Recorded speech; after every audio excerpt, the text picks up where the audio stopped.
اور عقیدے کی صحیح طرح سے پختگی نہیں تھی. وقت کے ساتھ ساتھ یہ چیزیں میری جان تبدیل ہوتی ہیں. جوانی میں انسان بہت زیادہ باغی بھی ہوتا ہے. تو لیکن بابا جی نے جو مجھے بات بتائی وہ کہنے لگے کہ آج میں تمہیں ایک بات بتاتا ہوں کہ مدینہ پاک کے پاس ایک بہت بڑا وسیع میدان ہے جہاں ہم جنات کی تربیت کرتے ہیں.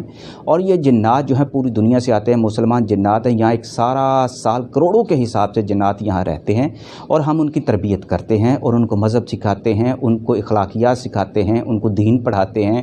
یہیں سے وہ حج کی تربیت بھی لیتے ہیں, عمرہ بھی کرتے ہیں. یہاں ان کی ڈیوٹیاں لگتی ہیں. کروڑوں کے حساب سے جنات ہیں جو مدینہ پاک کے پاس ہی ایک بستی کے اندر ایک بہت بڑی ایک میدان ہے جس کے اندر وہ بابا جی نے مجھے نام بتایا تھا. میں سچی بات بتا رہا ہوں کہ مجھے اس وقت میرے ذہن میں نہیں ہے کہ وہ اس وادی کا نام کیا تھا.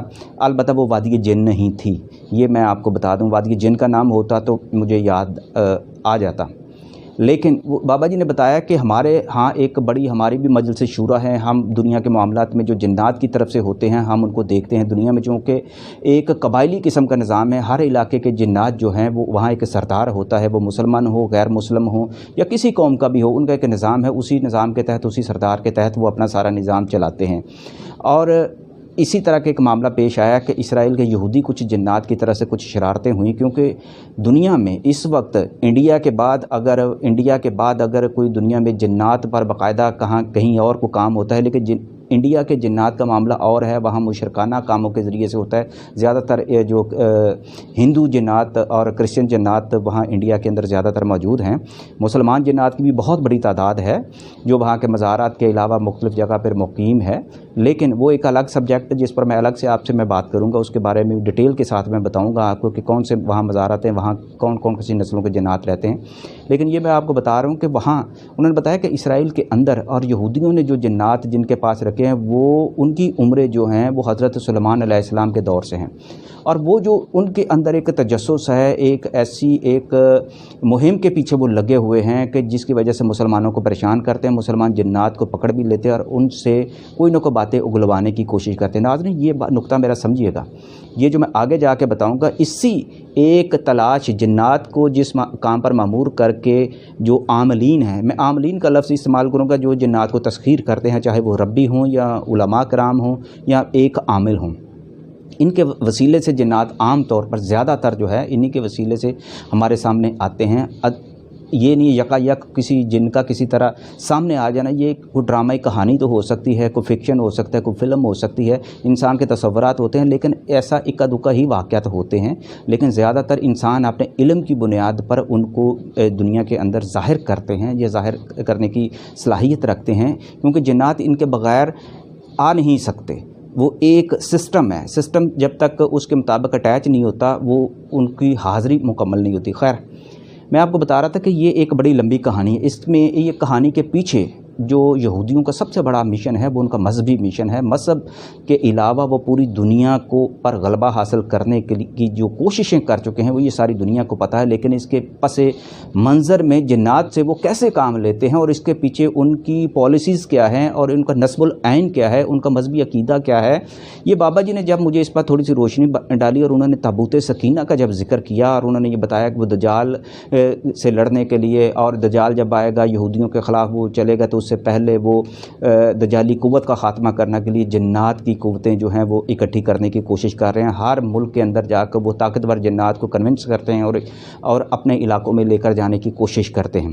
جس طرح ہمارے ہاں بھی ہوتا ہے کہ جب کسی کو کوئی باہر کے ملک سے کوئی امپریس کرتا ہے تو وہ امریکہ کا ویزا, یو کے کا ویزا, جرمنی کا ویزا لینے کے لیے وہاں کی نیشنلٹی بھی قبول کر لیتا ہے. اسی طرح اس مخلوق کے اندر بھی یہ چیز موجود ہے.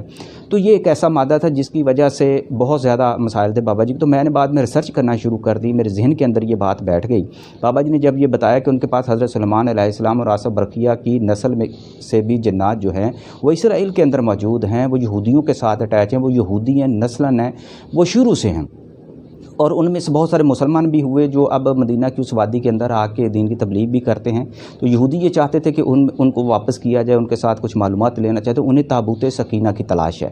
اب یہ تابوت سکینہ جو ہے یہ کیا ہے, یہ میرے اندر بھی ایک تجسس ہوا. میں تفصیل سے بابا جی سے بات تو نہ کر سکا، لیکن میں نے تابوت سکینہ کے بارے میں جب پڑھنا شروع کیا تو کتابوں کے اندر بہت زیادہ ریسرچ کرنے کے بعد یہ بات سامنے آئی کہ حضرت آدم علیہ السلام اپنے ساتھ جو تابوت لے کر آئے تھے، اور اس کے بعد اس تابوت کے اندر انبیاء علیہ السلام کے کچھ تبرکات تھے جو مختلف انبیاء اپنے پاس رکھتے تھے. اور یہودیوں کے پاس جب حضرت سلیمان علیہ السلام کے پاس آیا، اور اس کے بعد جب ان کی طالوت جالوت کی جنگیں ہوئیں، اور اس کے بعد وہ جہاں بھی اس تابوت کو لے کر جاتے تھے انہیں فتح ہوتی تھی. وہ جس کام میں تابوت کا وسیلہ بناتے تھے انہیں فتح ہوتی تھی، انہیں منافع ہوتا تھا، انہیں خیر ہوتی تھی. اور یہ تابوت ایسا تھا کہ جو جب یہ ان کی دشمنوں کے ساتھ جب جنگیں شروع ہو گئیں تو وہ تابوت دشمن ان کے اٹھا کر لے گئے اور یہودیوں کا نیست و نابود کیا، بہت زیادہ برباد کیا.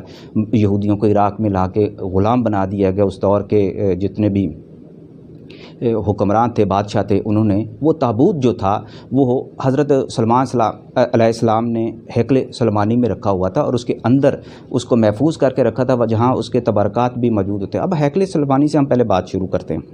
حضرت سلیمان علیہ السلام نے جب ہیکل سلیمانی، بیت المقدس، جب ایک عبادت گاہ اللہ کی مسجد کے طور پر بنائی، وہاں عبادت وہ کیا کرتے تھے، تو وہ اس کے لیے جنات کا ذکر آپ نے سنا ہے کہ جنات کی مدد سے وہاں تعمیرات کی گئیں. اور حضرت سلیمان علیہ السلام کا جب وصال بھی ہوا تو آپ کو پتہ ہے کہ کیسے جب وہ تعمیر کروا رہے تھے، آپ کو پتہ تھا کہ یہ جو ہے بڑے شرپسند جنات ہیں، اور اگر میں ان کے سر سے ہٹ گیا تو یہ تعمیر اس کی روک دیں گے.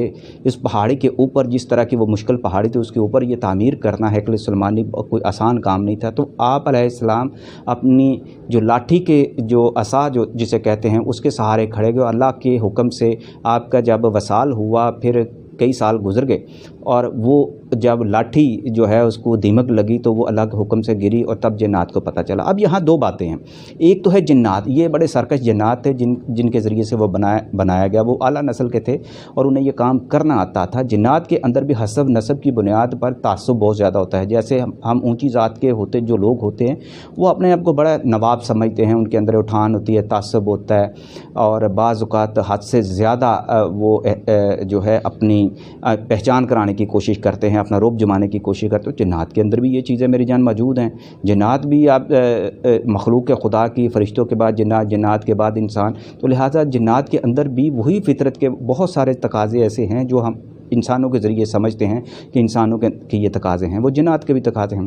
اب کتابوں کے اندر ایک اور بات لکھی ہوئی ہے جو بات سمجھ میں آئی کہ حضرت سلیمان علیہ السلام نے ہیکل سلیمانی کی تعمیر کے لیے جو دوسرے جو ریاستیں تھیں، جو دوسرے غیر یہودی تھے، ان کو بھی وہ لے کر آئے تھے، اور وہ بڑے سرکش تھے. وہ تو مستری تھے.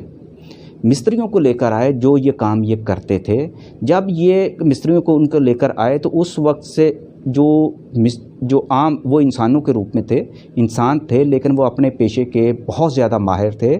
وہ حضرت سلیمان علیہ السلام نے ان سے جب کام لینا شروع کیا، ہیکل جب مکمل ہو گیا تو اس کے بعد انہیں صرف وہی جانتے تھے کہ انہوں نے ہیکل سلیمانی کے نیچے وہ تہ خانے بھی بنائے تھے جن کے اندر سونا کے ذخائر رکھے جاتے تھے. سونا جو تھا حضرت سلیمان علیہ السلام، تاریخ میں یہ ہے کہ حضرت سلیمان علیہ السلام کو ہر سال مختلف ریاستوں سے جو سونا ملتا تھا وہ ٹنوں کے حساب سے ہوتا تھا. وہ سب سے زیادہ امیر جو ریاست تھی وہ آپ علیہ السلام کی ریاست تھی. تو وہ جو سونا تھا وہ ان زمین دوز تہ خانوں کے اندر رکھا جاتا تھا. وہ جو میسن آئے تھے ان کو صرف یہ معلوم تھا کہ یہ تہ خانوں میں سے گزر کے، سرنگوں میں سے گزر کے، مختلف خفیہ راستوں سے گزر کے ان تہ خانوں تک کیسے جانا ہے. ناظرین ذرا غور کیجئے گا اس پہ. اسی دور میں محققین نے ایک لفظ جو ہے ان میسنز کے لیے استعمال کیا. اب وہ میسن میں سے کچھ جنات کو بھی سمجھتے تھے، کچھ انسان میں. فری میسن کا لفظ کتابوں کے اندر یہ لکھا ہوا ہے کہ حضرت سلیمان علیہ السلام کے دور میں جو مستری کام کیا کرتے تھے انہیں فری میسن کہا گیا، کیونکہ زیادہ کام غلاموں سے اس دور میں لیا جاتا تھا. لیکن وہ جو مستری جو حضرت سلیمان علیہ السلام لے کر آئے تھے وہ آزاد تھے، لہٰذا انہیں واپس بھیج دیا گیا. اب جب واپس بھیج دیا گیا اور فری میسن کا تاریخ کے اندر یہ ایک لفظ استعمال ہوا ہے جو یہودیوں نے اپنے لیے ایک مستقل مذہب کی صورت میں، تنظیم کی صورت میں، ادارے کی صورت میں اڈاپٹ کر لیا اور اسی کو اپنا مشن بنا لیا. بعد میں فری میسن ایک بہت بڑی جو تنظیم بڑی ادارہ بنا 18ویں صدی میں یہودیوں نے، جسی کی بنیاد پر انہوں نے پوری دنیا کا نظام جو ہے بدل کر رکھ دیا تھا اور ہلچل مچا دی تھی، اور ابھی تک ہے۔ یہ تقریباً 3-4 صدیاں گزر چکی ہیں فری میسن کو، یہ اس پر میں آپ کو ڈیٹیل میں آگے جا کے میں بتاتا ہوں۔ اب وہ جو مستری وہاں جو آزاد مستری تھے وہ چلے گئے، ہیکل سلیمانی بنا کر چلے گئے، تو انہوں نے اپنے بیٹوں کو یہ راز بتانا شروع کر دیا کہ ہم نے جو حضرت سلمان علیہ السلام ہیں ان کے تہ خانوں کے اندر سونا رکھا ہے اور وہ راستہ کیا ہے، اس کے انہوں نے نقشے بنا کر اپنی نسل کو دیے، جو خاص جو ان کے جو معتبر تھے، جو ان کے لیڈر تھے، انہوں نے خاص طور پر جن کو ان کو نقشوں کو پتہ تھا، انہوں نے اپنی نسل کے سپرد کیے۔ اب یہ تاریخ یہ بتاتی ہے کہ اس دور کے بعد تقریباً 2 یا 3 ہزار یہ نسل در نسل وہ نقشے منتقل ہوتے گئے یہودیوں کے اسی خاندان کے پاس جنہیں فری میسن کہا گیا، انہی کے پاس وہ ہوتے تھے، اور تقریباً 2-2.5-3 ہزار سال کے بعد جا کے انہی کی نسل میں سے جب یہ یہودی تھوڑے سے تہذیب یافتہ ہوئے، مختلف مسائل میں سے، جنگوں میں سے گزرے، تباہیوں میں سے گزرے، انہی میں سے کچھ جو اسی خاندان کے جو نسل کے لوگ تھے وہ ہیکل سلیمانی تک پہنچے کسی طریقے سے یہودیوں کے مذہبی پیشوا بن کر۔ وہاں انہوں نے ان تہ خانوں کے اندر سے وہ سونا چرایا، اور اس سونا چرانے کے بعد انہوں نے دنیا میں مالیاتی بینکنگ کا نظام بنایا، یہ تاریخ میں لکھا ہوا ہے۔ اور اس کے ساتھ ہی انہوں نے ایک تنظیم بنائی جن نے نائٹ ٹیمپلرز کہا جاتا ہے۔ یہ نائٹ ٹیمپلرز ایک تنظیم تھی بظاہر جو لوگوں کی مدد کرتی تھی، کاروبار کو بڑھاتی تھی، اور لوگوں کو یہودیوں کے خلاف جو بھڑکتے تھے ان کا قلع قمع بھی کرتی تھی۔ فری میسن اس سے پہلے بن چکی تھی۔ اب یہ یہودیوں کی 2 تنظیمیں۔ اب پہلے میں آپ کو جو اس کا ٹیمپلرز کی بات کرتا ہوں، نائٹ ٹیمپلرز کی، جب یہ بڑی منظم ہو گئی، یہودیوں نے ایک نظام بینکنگ کا کر کے اسی سونے میں سے، اب یہ چیزیں آپ دیکھیں، ہیکل سلیمانی بنتا ہے، بنانے والے کون تھے؟ ان کو فری میسن کہا گیا، اور یہ تقریباً 900 قبل مسیح کی بات ہے، حضرت عیسیٰ کی پیدائش سے 900 سال پہلے کی یہ باتیں ہیں، یہ میں تب کی بات ہے۔ اب وہاں سے ایک سلسلہ چلتا ہے، یہودی اسی عقیدے کے اوپر گامزن ہے، اس کے بعد نائٹ ٹیمپلرز بنتے ہیں، اس کے بعد دنیا کا وہ نظام چلاتے ہیں بینکنگ کا، وہ سارا پیسہ سارا سونا وہاں سے چراتے ہیں ہیکل سلیمانی کے اندر سے۔ اب اس پر ایک مزاحمت شروع ہو جاتی ہے کیتھولک کرسچنز کی، ان کیتھولک اور یہ مختلف، میں مذہب کے حوالے سے زیادہ بات نہیں کرنا چاہتا، نہ ہی سیاست کے انسائڈ جانا چاہتا ہوں، لیکن آپ وہاں سے ان کی عیسائیوں اور یہودیوں کے درمیان ایک جنگ شروع ہو جاتی ہے، بینکنگ نظام، سرمایہ کاری کا نظام جب دنیا میں آتا ہے، ساتھ یہ شروع ہو جاتی ہیں، کانسپریسیز ڈیولپ ہوتی ہیں، یہودی پھر یہودیوں کے خلاف جب یہ کرسچنز پہ چلتے ہیں، پھر جنگیں ہوتی ہیں، کرسیڈز ہوتے ہیں، سب کچھ ہونا شروع ہو جاتا ہے، یہودیوں کے ساتھ زیادتیاں بھی ہوتی ہیں بہت زیادہ۔ یہ نائٹ ٹیمپلرز ایک بہت بااثر تنظیم بن جاتی ہے، اور اس کے بعد فری میسن اس کے ساتھ تعاون بھی کرتی ہے۔ اب یہ تنظیمیں چلتی جاتی ہیں، ان کا ایک عقیدہ ڈیولپ ہوتا ہے، ان کے ساتھ وہ ربی ہوتے ہیں۔